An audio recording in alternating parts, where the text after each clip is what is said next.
വലിയ ആഗ്രഹങ്ങളും പ്രതീക്ഷകളുമായി തിരുവനന്തപുരത്തെത്തിയ ശിവരാമകൃഷ്ണന് ഇവിടെ നിരാശയുടെ ഒരു ചെറിയ കാലം കടന്നു പോകേണ്ടി വന്നു.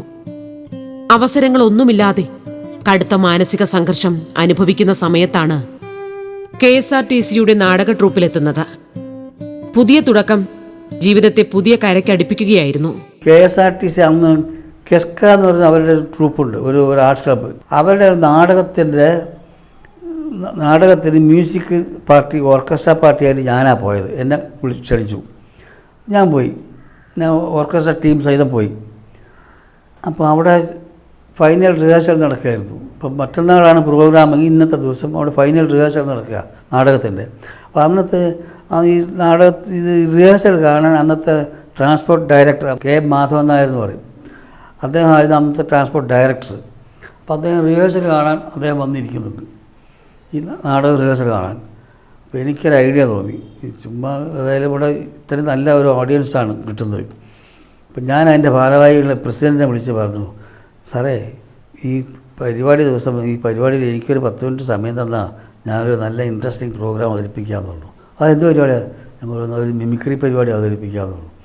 അപ്പോൾ അങ്ങനെ പറഞ്ഞു, അത് നമുക്ക് സാധാരണ ഇപ്പോൾ നിയമം എങ്ങനെയാണെന്ന് വെച്ചാൽ സ്റ്റാഫിൻ്റെ മാത്രമേ പങ്കെടുക്കാൻ പാടുള്ളൂ എന്നുള്ളതാണ്. പിന്നെ ഞാൻ പറഞ്ഞു നോക്കാം, ഡയറക്ടറോട് പറഞ്ഞു നോക്കാം എന്നുകൊണ്ട് ഇദ്ദേഹം പിന്നെ ഡയറക്ടറോട് പറഞ്ഞു. അപ്പോൾ ഡയറക്ടർ ഉടനെ തന്നെ എന്നെ വിളിച്ച്, നിങ്ങളെന്താ മിമിക്രി കാണിക്കാൻ പോകണമെന്നു? ഞാൻ പറഞ്ഞു, എന്തൊക്കെ ഒന്നുമില്ല, നമ്പർ കാണിക്കുമോ?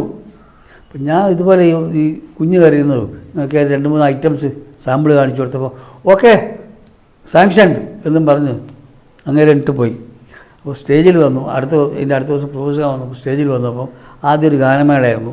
ആ ഗാനമേളയിൽ ഞാൻ 1-2 പാട്ടും പാടി. അത് ഞാൻ സെൽഫ് തബല വായിച്ചുകൊണ്ട് തന്നെ പാടുന്നത്. അത് വളരെ ബുദ്ധിമുട്ടുള്ള കാര്യമാണ്. ഈ തബല സ്വയം വായിച്ചുകൊണ്ട് പാടാൻ ബുദ്ധിമുട്ടുള്ളതാണ്. അങ്ങനെ ഞാൻ തബല വായിച്ചുകൊണ്ട് തന്നെ പാടി. അത് കഴിഞ്ഞിട്ട് എൻ്റെ മിമിക്രി പ്രോഗ്രാമായിരുന്നു. ഈ മിമിക്രി അങ്ങോട്ട് കഴിഞ്ഞപ്പോഴേക്ക് ആ BJT ഹാൾ അങ്ങോട്ട് കിട്ടുകയും പോയി. ഈ ഡയറക്ടർ സാർ എണീറ്റ് ഓടി സ്റ്റേജിൽ വന്ന് എന്നെ വിളിച്ച് എൻ്റെ ഡീറ്റെയിൽസ് ആവശ്യപ്പെട്ടു. ഞാൻ പറഞ്ഞു, വേറെ പണിയൊന്നുമില്ല സാർ, ഇതൊക്കെയാണ് ജോലി, വേറെ ജോലിയൊന്നുമില്ല. Okay, you come and meet me from my office. ഒരാഴ്ച കഴിഞ്ഞപ്പോൾ ഞാൻ ചുമ്മാ ഒന്ന് കോട്ടയ്ക്കകത്ത് അവരുടെ ഓഫീസിൽ പോയി.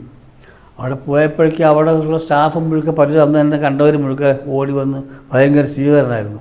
അന്ന് ചുരുക്കി പറയാൻ ഞാൻ നേരെ എന്നെ ഡയറക്ടറെ കാണാൻ വിട്ടു. അദ്ദേഹത്തെ ചെന്ന് കണ്ടോട് അദ്ദേഹം പറഞ്ഞു, നിങ്ങളൊരു കാര്യം ചെയ്യൂ, പോയിട്ട് ഒരു അപേക്ഷ എഴുതി കൊണ്ടുവരുമെന്ന് പറഞ്ഞു. ഓ, ഞാൻ അങ്ങോട്ട് താഴോട്ട് ഇറങ്ങി വന്നപ്പോൾ ഇവിടെയൊക്കെ അവർ കാത്തു നിൽക്കുക, എന്ത് ഒരു അപേക്ഷ എഴുതി കൊടുക്കാൻ പറഞ്ഞു. ഉടനെ പറഞ്ഞു തരുന്നതിന് മുമ്പ് ഒരാൾ ഡ്രാഫ്റ്റ് ചെയ്ത് കഴിഞ്ഞ് ഒരാൾ ടൈപ്പ് ചെയ്ത് കഴിഞ്ഞ് എൻ്റെ അടുത്ത് തന്ന് കൊടുക്കാൻ പറഞ്ഞു. ഞാനിത് കൊണ്ടുപോയി കൊടുത്തു. You come on next week എന്ന് പറഞ്ഞു. ശരിയെന്ന് പറഞ്ഞ് ഞാൻ പോയി. അടുത്ത ആഴ്ച വന്നപ്പോൾ എനിക്കൊരു അപ്പോയിൻമെൻറ്റ് ഓർഡർ. അതെങ്ങനെയാണെന്ന് വെച്ചാൽ അന്ന് ഈ സ്കിൽഡ് വർക്കേഴ്സിന്, അതായത് ബ്ലാക്ക് സ്മിത്ത്, കാർപ്പൻ്റർ അങ്ങനെയൊക്കെയുള്ള വർക്കേഴ്സിനെ ഡെയിലി റേറ്റഡ് എംപ്ലോയി ആയിട്ട് ഡയറക്ടർ റിക്രൂട്ട് ചെയ്യാനുള്ള പവേഴ്സ് ഉണ്ടായിരുന്നു. അത് വെച്ചുകൊണ്ട് ഇദ്ദേഹം എന്നെ ട്രാൻസ്പോർട്ടിൽ ഒരു ബ്ലാക്ക് സ്മിത്തിൻ്റെ വേക്കൻസി ഫില്ല് ചെയ്തുകൊണ്ട് എന്നെ പോസ്റ്റ് ചെയ്തിരിക്കുകയാണ്. ഈ അപ്പോയിൻമെൻറ്റ് ഓർഡർ കയ്യിൽ തന്നപ്പോൾ ഞാൻ പേടിച്ച് ഞാൻ പറഞ്ഞു, എനിക്കറിയില്ല, ഞാൻ സാധാരണ ഈ ആകപ്പാടെ ഹാമർ എടുത്തിട്ടുള്ള തബല ട്യൂൺ ചെയ്യാൻ മാത്രമേ ഇത് എടുത്തിട്ടുള്ളൂ, എനിക്ക് ബ്ലാക്ക് സ്മിത്തിൻ്റെ പണിയൊന്നും അറിയില്ല സാർ, താൻ ഇതും കൂടെ അങ്ങോട്ട് പോയാൽ മതി, തനിക്ക് അതൊന്നും ചെയ്യണ്ട എന്ന് പറഞ്ഞാൽ അപ്പോഴേക്ക് വേറെ 2 പേർ എൻ്റെ കൂടെ വന്നു. എന്നെ ഇതിനകത്ത് എഴുതിയിട്ട് ഈ പോസ്റ്റ് ഫില്ല് ചെയ്തുകൊണ്ട് Sivaramakrishnan is posted to chief stores on other duty താഴെ പ്രത്യേകം എഴുതിയിട്ടുണ്ട്. എനിക്കെന്താണെന്ന് അറിയില്ലല്ലോ. എന്നെ കൊണ്ടുപോയി ചീഫ് സ്റ്റോർ കീപ്പറുടെ അടുത്ത് കൊണ്ട് ഏൽപ്പിച്ചു.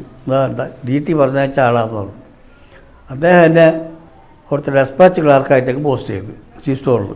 പുകയുടെയും കരിയുടെയും മറവിൽ ഒരു കലാകാരൻ എന്ന നിലയിൽ ശിവരാമകൃഷ്ണന്റെ ജീവിതം പ്രകാശവഴിയിലേക്ക് മാറുന്നത് ആകാശവാണിയിൽ എത്തുന്നതോടു കൂടിയാണ്. റേഡിയോ നിലയത്തിൽ 18 വർഷത്തോളം നീണ്ട ഔദ്യോഗിക ജീവിതം ഇദ്ദേഹത്തിന് സമ്മാനിച്ചത് പേരും പെരുമയുമാണ്. ആകാശവാണി വന്നപ്പോൾ എന്ന് വെച്ചാൽ കറക്റ്റും ഞാൻ ആ ഫീൽഡിലെത്തി. എനിക്ക് എൻ്റെ മാനസികമായിട്ടുള്ള ഇതിന് ഇഷ്ടപ്പെട്ട തൊഴിലിൽ തന്നെ ഞാൻ വന്ന് കയറിയെന്നുള്ളത് വലിയ സാറ്റിസ്ഫാക്ഷനായിരുന്നു. അപ്പോൾ അവിടെ വന്നതിന് ശേഷം ഞാൻ അവിടുത്തെ മിക്കവാറും എല്ലാ നാടകങ്ങളിലും അത് പിന്നെ വല്ല നാടകത്തിന് എഫക്റ്റ് കൊടുക്കും. അങ്ങനെ എന്നെ എല്ലാ കാര്യത്തിലും അവിടെ എന്നെ നന്നായിട്ട് യൂട്ടിലൈസ് ചെയ്തിട്ടുണ്ടായിരുന്നു എല്ലാവരും. എനിക്ക് വളരെ സന്തോഷമായിരുന്നു അതിൽ. അങ്ങനെ അവിടെ 18 വർഷം കഴിച്ചു കൂട്ടിയിട്ടുണ്ട്.